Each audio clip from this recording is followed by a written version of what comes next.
I confess I have a major problem. I have a weakness.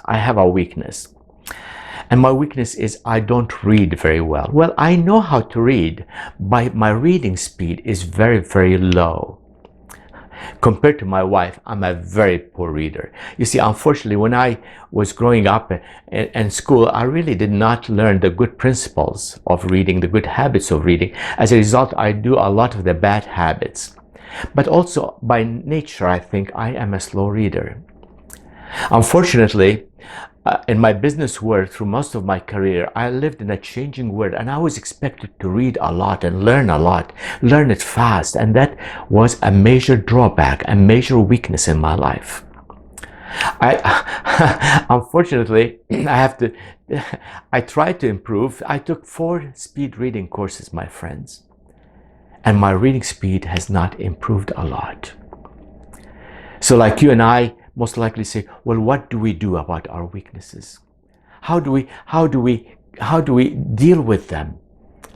Do we try to change, or do we find ways to compensate for them? The objective of this coming short video is to help you see how you compensate for the weaknesses you have or for the negative parts of your strength. Let's take time to listen together, okay? You know, as I have been doing these workshops for the past several years, people always come and say, well, I know my weaknesses and I want to overcome my weaknesses. As we shared earlier, when we start as young children, we stand in front of the mirror proudly showing off our muscles and our strength. Then we grow and we become more obsessed almost with our weaknesses. I like the way Gallup and the scientists around the strength movement, they don't talk about weaknesses. They talk about your lesser strength. Remember, I shared with you that when you did the Gallup Strength Finder survey, they gave you your top 5, but they say that you have all of the 34, but in different intensity and different levels of strength. So you have all of the 34 strengths, except some of them are lower. They are called them lesser strengths.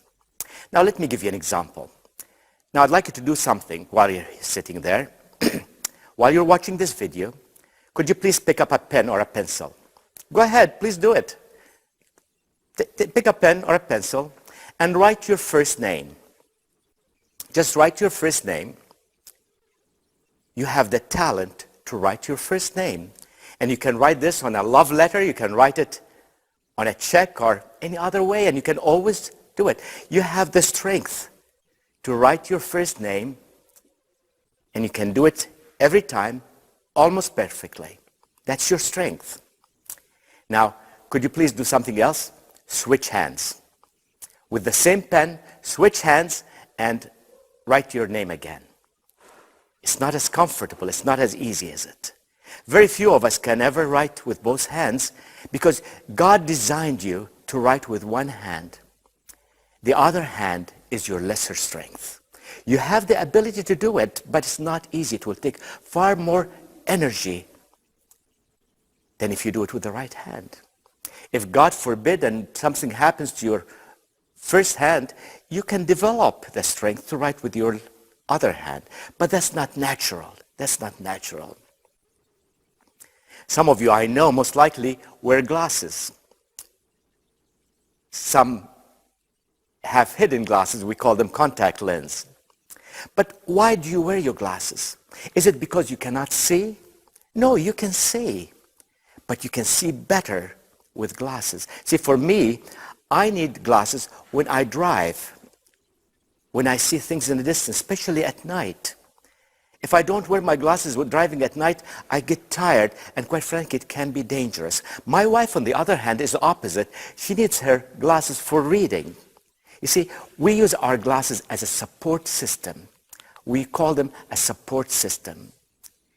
In 2 Corinthians chapter 12, verse 9, Paul says that he struggled with a lesser strength. He struggled with a weakness. He struggled with a problem. And he said that he pleaded with God to take it away from him. But God said to him, no, because my strength is made perfect in your weakness. And allow me to paraphrase it. My strength is made perfect in your lesser strength. God will compensate for your lesser strength by providing you support systems, whether it be glasses or otherwise. And in the body of Christ, in the church, God provided other people. In Romans 12, Paul talks about the fact that we are knit together like a body because we can complement, we can compensate for each other's strength. But that requires that we get to know each other, that we get to know the strength of other people that God has already placed in our circle, whether it be at church, in the family, or at work.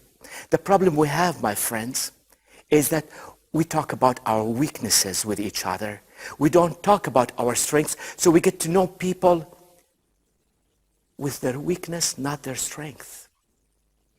And our hope through this exercise and these workshops is that you get to talk with other people about their strength. Be willing to affirm them in their strength.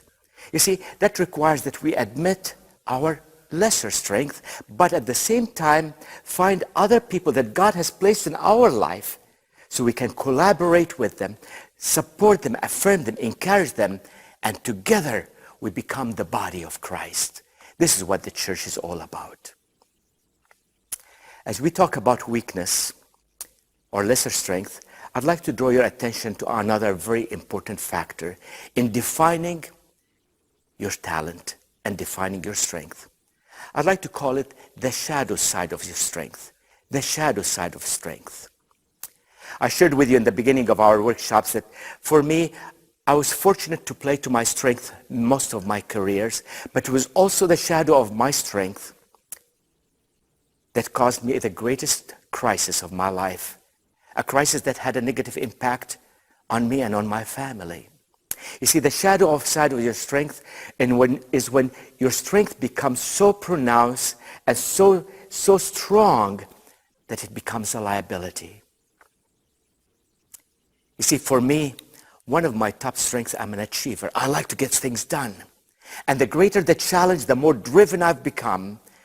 And the shadow side of my achiever quality is I became a workaholic. I became a workaholic. In the process, I neglected my family. I neglected my health. You see, with the shadow side of your strength, the stronger you're driven by your strength, the stronger your strength, the darker your shadow. The stronger your strength, the darker your shadow. And the other thing about your shadow is that as you move towards the light of your strength, other people will see your shadow long before you do. So what is it that you need to do? Allow people in your life to set boundaries to protect you and protect others from the shadow of your strength. You see, the Bible tells us that God is faithful. In 1 Corinthians 10:13, he says, God is faithful. He will not allow you to be tempted beyond what you can bear.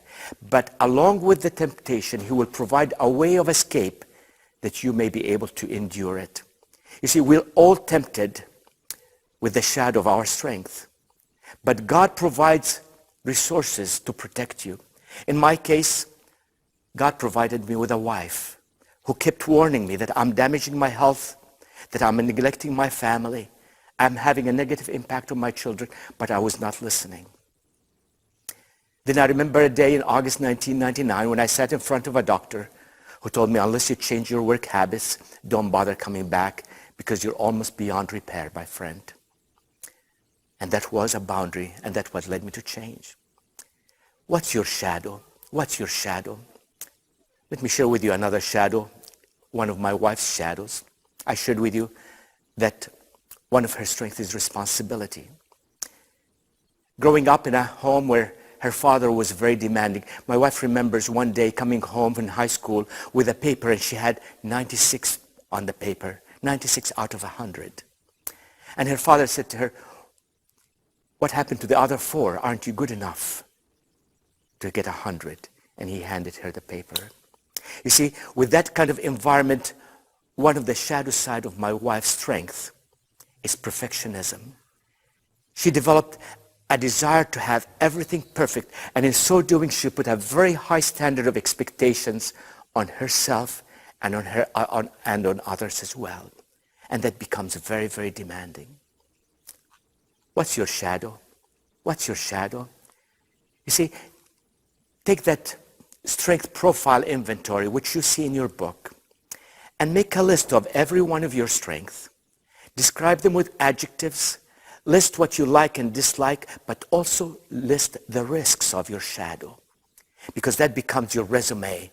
And as you confront the opportunities of life, you confirm your inventory of your talent and how you can respond. I'd like you to take some time now, and along with your partner, I'd like you to talk about your shadow. In your notes, on the page before the last page, you'll see a list of adjectives associated with every one of the 34 strengths. You see, as you can describe your strength in adjectives, you can also describe your shadow in adjectives. These are just a sampling. You know your shadow. You know your shadow. Talk with your partners. Confess your sins to one another so you might be healed, as the Bible says. Admit your shadow, and also talk about the boundaries and the support system that God has provided to protect you from your shadow. In your notes, on the next page of your notes, if you could please turn to your next page of your notes, you're going to find a list of all the 34 themes. It's a full page with all the 34 themes listed in it. And with every theme, we added a few adjectives that describe your shadow, You see, my friend, just as you can describe your talent using adjectives, you can describe your shadow using adjectives. These are just samples of the many possible adjectives that could relate to your shadow. You know your shadow. You know how to describe it. I'd like you to mark your top 5 strength themes, but then mark the one shadow that gives you the greatest concern. The one shadow that gives you the greatest concern. I'd like you to have a good, honest conversation with your partner. Discuss the one shadow that you say really causes me the greatest concern to me as well as to other people around me, and why. And if you have time, would you talk about what kind of a hedge you can put to protect you from the negative consequences of that shadow. Have a good discussion. May God bless you as you do.